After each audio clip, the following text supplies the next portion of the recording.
In a small local coffee shop, a devoted single mother, striving to provide for her daughter, encounters a young blind boy who is struggling to manage on his own. In a moment of compassion, she disregards company policy to help him, a choice that immediately costs her the job. Unbeknownst to her, the boy is the son of a billionaire. Her small act of kindness, witnessed by the boy's family, sets off a chain of events that leads to a life-altering opportunity. Before we dive in, let's hear from you. What was your first job? Share it in the comments below. Sarah Jenkins tugged on the faded elastic of her hair tie, pulling her dark hair back from her face. The clock read 2:47 p.m. The air in The Daily Grind, a small independently owned coffee shop in Delhi, hung thick with the aromas of old coffee and industrial cleaner. The shop had seen better days. A persistent dull ache pulsed in her feet, a testament to hours spent on the worn linoleum floor. Just one more hour, she thought, a mantra to get her through the harsh fluorescent light and the cloying smell of lukewarm milk. The night shift differential at The Daily Grind was meager, barely enough to cover Lily's after-school care and the perpetually rising cost of groceries. Sarah was a single mom, and while working nights was far from perfect, it was one of the few options that allowed her to be there for her energetic 9-year-old daughter. She knew that having choices was a luxury she couldn't afford. A chime above the door announced a new customer. Sarah looked up, expecting the usual weary trucker or a college student running on caffeine and desperation. Instead, a young boy, perhaps 10 or 11, stood hesitantly just inside the entrance. He wore a crisp dark jacket, and though his eyes were hidden behind large sunglasses, his movements were tentative, a white cane tapping cautiously in front of him. There was a profound uncertainty in his posture, a slight tilt of his head that suggested a deeper struggle than any visually impaired person Sarah had met before. "Hello?" the boy called out, his voice slightly shaky with a hint of frustration. "Is anyone working here?" Sarah quickly placed the tray of cooling pastries she was about to put away. "Yes, sir, I'm right here," she said, her voice soft and reassuring. "How can I help you?" At the sound of her voice, the boy's shoulders visibly relaxed. I need a few simple things. Would you mind? I hate to impose, but I'm still getting used to this." He made a vague gesture toward his eyes, then let his hand drop. "No problem at all," Sarah replied, stepping from behind the counter. "I'd be happy to help you find whatever you need." She moved slowly, giving him space but letting her presence be known. "Thank you," he said, extending a hand slightly off-center. "I'm Sarah," she responded, gently guiding his hand to hers for a brief, soft handshake. "What are you looking for today, Ethan?" "Just a hot chocolate, maybe one of those blueberry muffins and some bottled water if you have it," he replied, his voice gaining a touch of confidence. Sarah glanced toward the back office. Her manager, Mark, was supposed to be supervising the register, but she knew he was likely scrolling through his phone, oblivious. The employee handbook was explicit. Cashiers were never to leave the front unattended. But Sarah couldn't, in good conscience, let this child struggle alone. Her heart simply wouldn't allow it. "Let me grab those for you," she said, her hand lightly touching his arm to guide him gently toward the display case.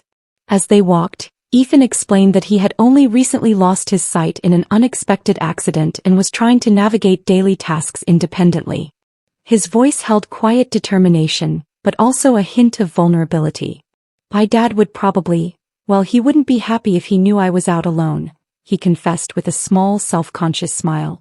"But I've been so dependent on others for months now. I just needed to prove to myself I could do something simple on my own."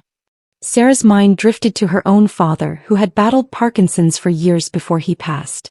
She remembered his fierce independence, his quiet struggles. "I understand that," she said quietly, her voice full of genuine empathy. "My dad was the same way. It's important to feel capable." When they returned to the counter, Sarah placed the items carefully in a small bag. Ethan reached for his wallet, his fingers fumbling with the cards inside. "I'm sorry," he said, frustration creeping into his tone. I can't find my card." A few plastic cards tumbled onto the counter, his fingers brushing against a thick stack of bills. "No worries at all," Sarah said, her voice calm. "Just take your time. Let me help you find it." She gently guided his hand to the scattered cards, picking up the one that felt like a credit card. "Is this it?" she asked softly. "What the hell is going on here?" Mark's voice sliced through the quiet hum of the coffee shop, sharp and angry. Sarah turned to see her manager standing there, arms crossed, his face flushed with indignation. "I'm just helping this customer, Mark," Sarah began, her heart already sinking. "I can see that," Mark snapped, his eyes narrowed. "You left the register completely unattended for over 5 minutes. That's a fireable offense, Sarah, and you know it. We have strict policies." "But, sir," Ethan interjected, his voice surprisingly firm for a child, "she was only helping me because I asked her to. I couldn't." "Not your concern, kid," Mark cut him off rudely, his gaze fixed on Sarah. "And you," he continued, turning back to her, "were you going through his wallet? Are you serious right now? We have a cash register for a reason." "I wasn't.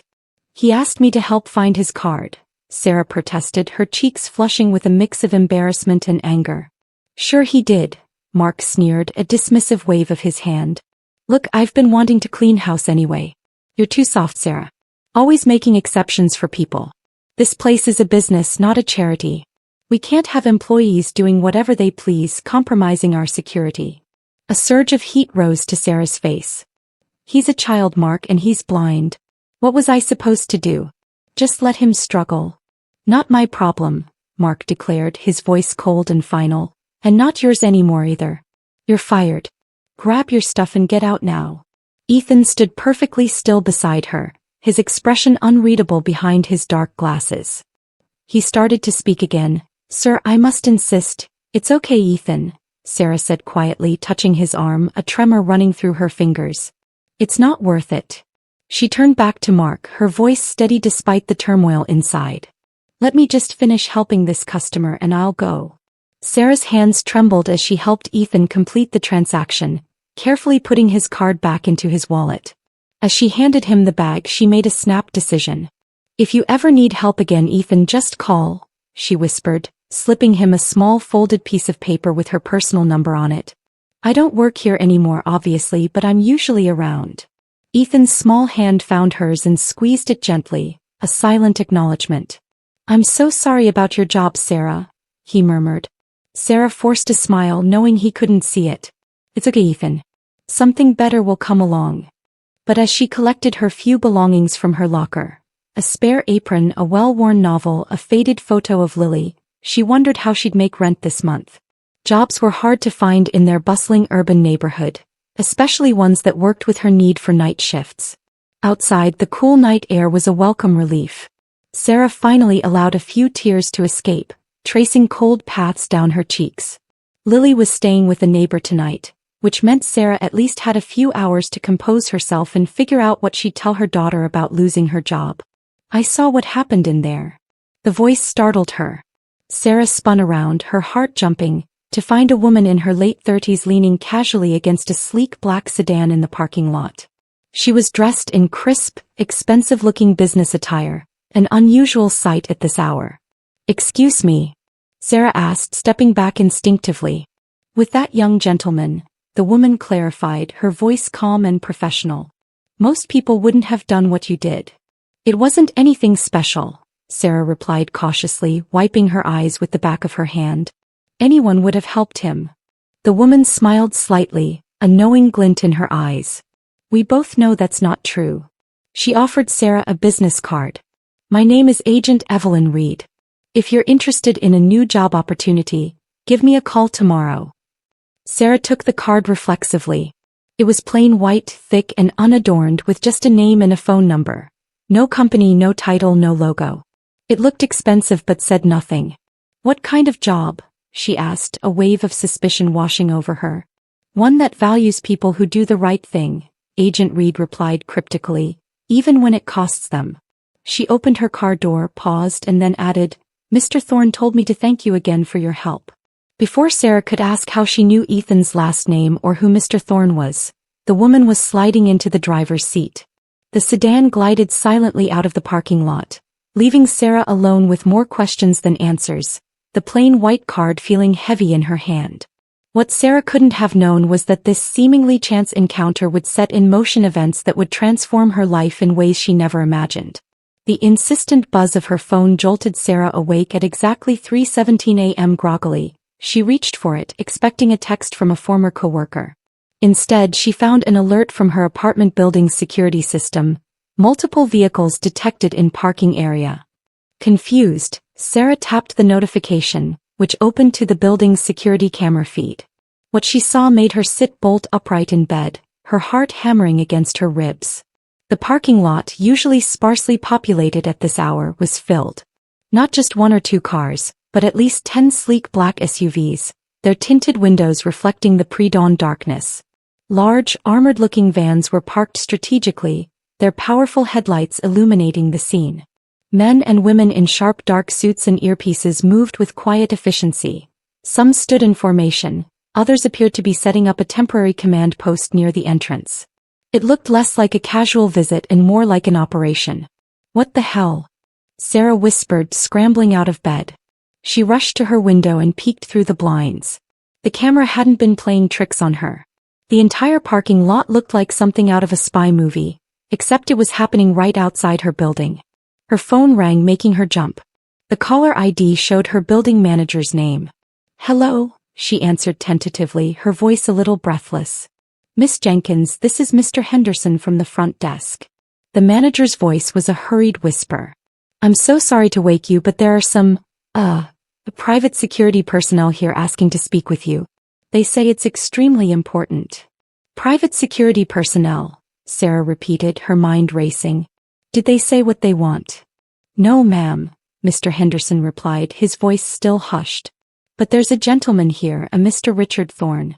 He's a very important man, ma'am. He says it can't wait until morning." Sarah's hands shook as she quickly made herself presentable, pulling on a clean t-shirt and jeans. What could a wealthy, important man and his private security possibly want with her at 3:30 in the morning? The elevator ride to the lobby felt eternal. When the doors finally opened, Sarah found her normally quiet apartment lobby transformed. A dozen uniformed security officers stood at attention, their postures rigid and watchful. A distinguished man with silver hair and an air of quiet authority stood talking quietly with the wide-eyed building manager. He exuded power and gravitas, a presence that commanded attention without a single shouted word. The conversation stopped the moment Sarah stepped out of the elevator. Every head in the room turned in her direction. "Sarah Jenkins?" the silver-haired man asked, stepping forward. "Yes," Sarah replied, her voice smaller than she intended. "What's going on?" "I'm Richard Thorne," he said, extending a hand that was surprisingly gentle yet firm. "I apologize for the early hour and the rather dramatic entrance. But when we learned what happened at the Daily Grind last night, we felt immediate action was necessary." Sarah hesitantly shook his hand. "The Daily Grind? You mean me getting fired? I don't understand what that has to do with all of this."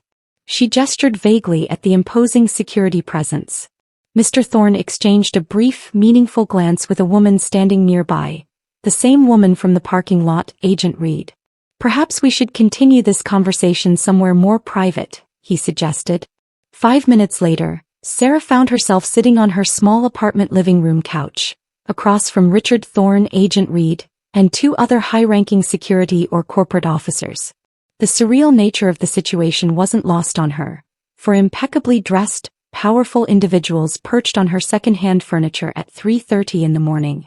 "Miss Jenkins," Richard Thorne began, his voice calm and measured, "the young man you assisted last night, the one who identified himself simply as Ethan, is actually Ethan Thorne, my son." Sarah stared at them, her mind reeling. "The blind boy." "Yes and no," Agent Reed interjected, her expression serious. "Ethan suffered a severe injury during a private incident 3 months ago that left him temporarily blind. He's scheduled for a complex surgery next week that we believe will fully restore his sight, but in the meantime he's been struggling significantly with his independence. He went out against his doctors and my explicit advice last night," another officer added, his tone firm but understanding. "He wanted to prove he could manage on his own. We had personnel following him discreetly, of course, but we didn't intervene directly because this was critical for his psychological recovery, for him to feel he could navigate the world again. Then we witnessed how you helped him," Agent Reed continued, her gaze direct. "With dignity, with respect, and with a profound kindness. And we saw what it cost you." Sarah shook her head, still trying to process it all. So, you're here because Ethan was upset about me losing my job? Ethan was deeply troubled by your termination, Richard Thorne explained. When he returned home and told us what happened, we immediately reviewed the Daily Grind's security footage. You can do that? Sarah asked, genuinely surprised. The officers exchanged amused, almost imperceptible glances. Thorne Enterprises, Mr. Thorne said diplomatically, has certain capabilities. What we saw was a clear example of the type of character and compassion that, sadly, is all too rare these days. Your actions were exemplary, Miss Jenkins. I appreciate that, Sarah said carefully, trying to keep her voice even. But I still don't understand why a billionaire and his entire security team would care about a coffee shop cashier losing her job. Richard Thorne leaned forward, his elbows resting on his knees. Miss Jenkins, are you familiar with the Thorne Philanthropic Foundation?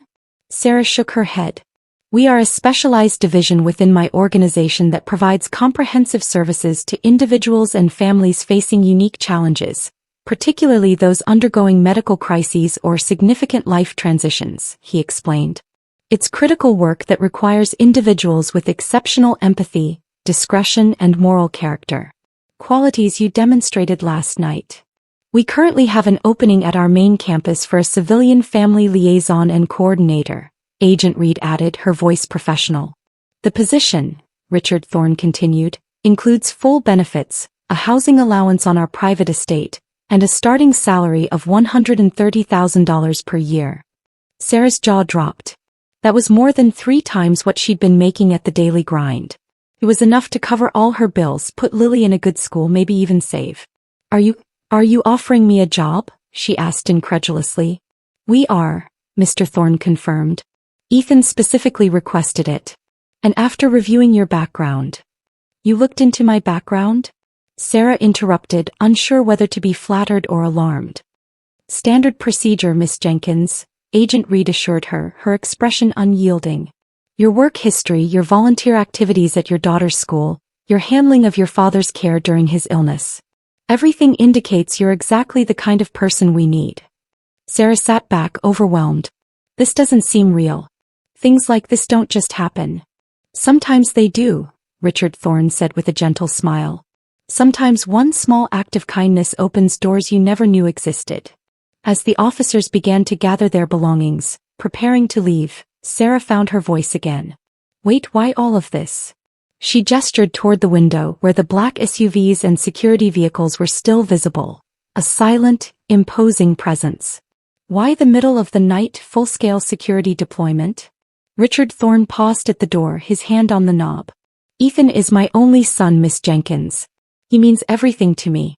When he is distressed, when he feels someone has been wronged on his behalf, we tend to respond with appropriate urgency. His eyes crinkled at the corners. And between us, he was quite insistent that we make a proper impression. After they left, the quiet of her apartment felt immense, almost deafening. Sarah stood at her window, watching the silent procession of black vehicles depart, their engines humming almost imperceptibly. The sky was just beginning to lighten with the first hints of dawn. In a few hours she would need to pick up Lily from the neighbors, and somehow she would have to explain everything that had happened. She looked down at the plain white card in her hand, still warm from where she'd been clutching it. $130,000 a year, benefits, housing on a private estate, a real career helping people who needed it. All because she'd taken a few minutes to help a blind boy buy a hot chocolate and a muffin. The Daily Grind was nearly empty when Sarah pushed through the glass doors at precisely 10:45 a.m. 2 weeks later. Mark was at the register, looking as bored and irritated as ever. He straightened when he saw her, his face instantly hardening. You're not supposed to be here, he said, his hand moving instinctively toward the phone beneath the counter. I'll call the police if I have to. You're trespassing. Sarah held up her hands, a small, calm smile playing on her lips. I'm just here as a customer, Mark. Nothing more. His eyes narrowed suspiciously as Sarah walked calmly to the cooler, selected a bottle of sparkling water and brought it to the counter. She noticed a crumpled "Help Wanted" sign taped beside the register. It hadn't taken long for them to try and replace her. That'll be $2.19, Mark said flatly, his gaze still wary. Sarah handed him the exact change, then lingered for a moment. "How's the hiring going, Mark?" she asked mildly. Mark scowled, pushing the bills into the drawer. "Not that it's any of your business, but the last 2 quit after 2 days. Nobody wants to work the night shift here, especially with the way I run things. It's too demanding."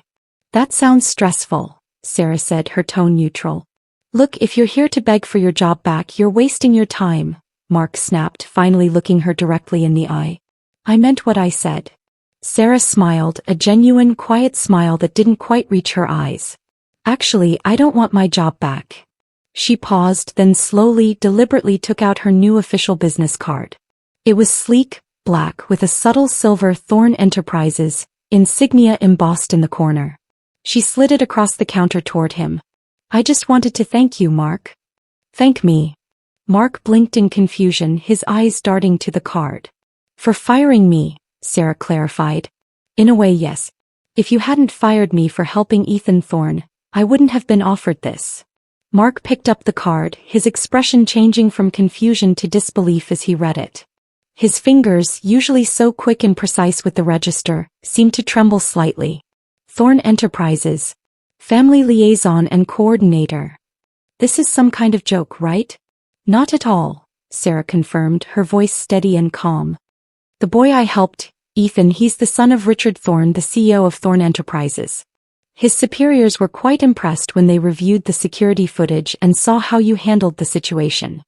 The color drained from Mark's face. His mouth opened then closed. "Security footage? They saw what happened." "Every word, Mark," Sarah confirmed.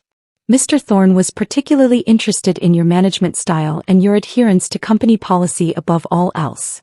Mark set the card down with trembling fingers as if it were suddenly too hot to hold. "Are you saying Thorne Enterprises is watching this store? That the Thorne family?" His voice trailed off, a note of pure fear in his eyes. Sarah merely shrugged, a subtle, almost imperceptible movement. "I'm not at liberty to discuss operational details, Mark. But I can tell you that the Thorne family has a lot of friends in very high places, people who care deeply about how individuals, especially those in vulnerable situations, are treated." She picked up her water bottle, took a slow sip and turned to leave. Then she paused, glancing back at Mark, who stood frozen, his face ashen. "Oh, and Mark," Sarah added, her voice carrying a quiet weight, "I'd reconsider your policy about helping customers who might need a little extra assistance. You never know who might be watching or who they're connected to." As Sarah pushed through the glass doors into the sunlight, she heard the distinct sound of Mark frantically dialing the phone. She couldn't help but smile, a small, satisfied curve of her lips. It wasn't about revenge. Sarah wasn't a vindictive person. But there was something deeply satisfying about Mark finally understanding the consequences of his callousness. "But we're really going to live on a billionaire's private estate?" Lily asked for the 3rd time, her eyes wide with excitement as she bounced on her new bed. The room was spacious, bright, and already felt like home.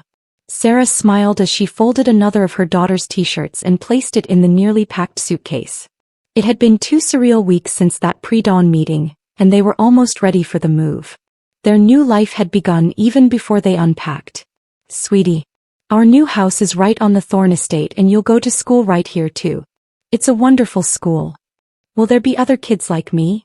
Lily asked suddenly, her expression serious. Sarah sat down beside her daughter and tucked a strand of hair behind the girl's ear. "Lots of them, honey.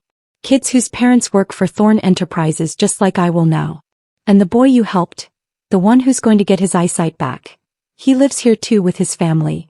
"Ethan Thorne?" Lily asked, her voice hushed.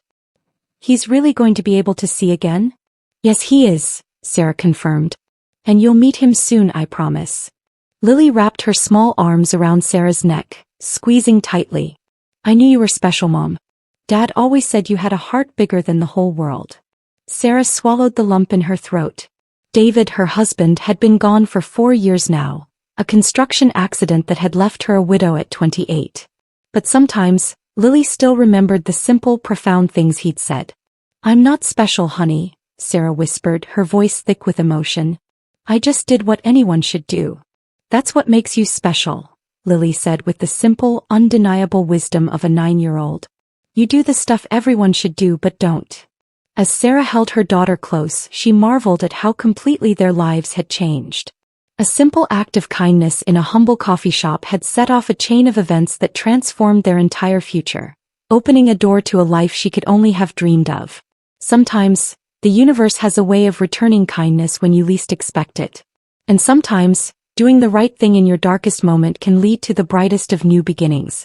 Join us to share meaningful stories by hitting the like and subscribe buttons. Don't forget to turn on the notification bell to start your day with profound lessons and heartfelt empathy.